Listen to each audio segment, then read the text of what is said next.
Good morning, friends. As we know, English is a very important subject for all the competitive exams. Here, the third lecture is on, and in this lecture, we are going to find out the concept of pronoun.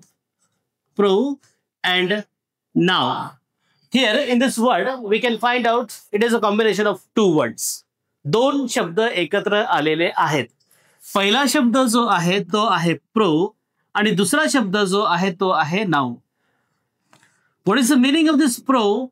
Pro means before or च्या ऐवजी instead of एखाद्याच्या ऐवजी आणि noun म्हणजे noun तुम्हाला माहितच आहे noun म्हणजे नाव म्हणजे एखाद्याच्या नामाच्या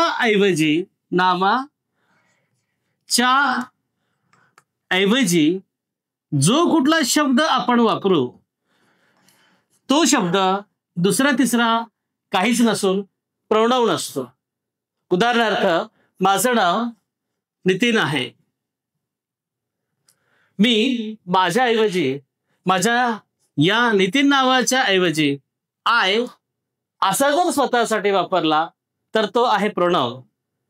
मला तुम्ही जर ही म्हटला तर हा माझ्यासाठी झालेला प्रोनाउन आणि जर तुम्ही मला आणखी यू असं म्हटला तर तो देखील झाला प्रोनाउन.